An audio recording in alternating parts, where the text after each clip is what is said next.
Hi, and thanks for logging on to the Daily DVAR, and here's a brand new halacha for you, and it's for Sunday, the 7th day of March. Here we go. At the Seder, a lot of you know that somewhere near the beginning of the Seder, we have some parsley, or some people dip that in salt water. Some people might dip a potato in salt water, but whatever it is that you dip, it's as your family custom.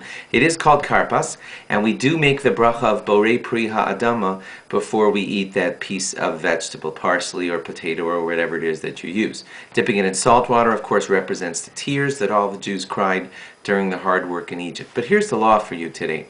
That bracha of borei pri ha'adama, several things have to happen when you make that bracha. First of all, you should be thinking that that bracha, of course, is for the parsley that you're about to eat, and also it is for the horseradish, the bitter herbs that you're going to eat later in the meal. Otherwise, there wouldn't be a bracha for that, and all foods, including horseradish, before you eat them, you must make a bracha before you eat them. So, when you make the borei pri ha'adama, it is appropriate to think that this bracha is for now, for the karpas, and it also is for the horseradish that I'm going to eat a little bit later. Also, it is important that you not have too much at that karpas moment. I'll tell you why. Because you want that bracha to cover for now, that little bit of parsley that you're going to eat, and for later.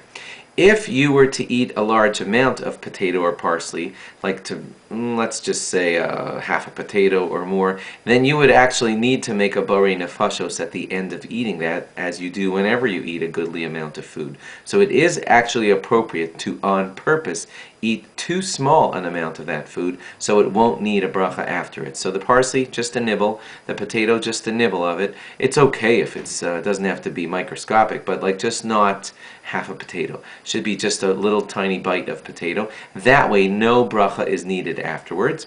And then the bracha of the borei pri ha'adama that you made on that potato or parsley or whatever will cover. It didn't have a bracha after it, and it continues to kind of remain open for the horseradish that you're going to have later before you wash your hands, before you begin your meal. That's the point. Make the bracha thinking that it's going to cover for the horseradish later, and have little enough of it that it won't need any after bracha until you get to much later, and then you'll wash, of course, make hamotzi and all that on the matzah, and that will cover for the rest of your meal.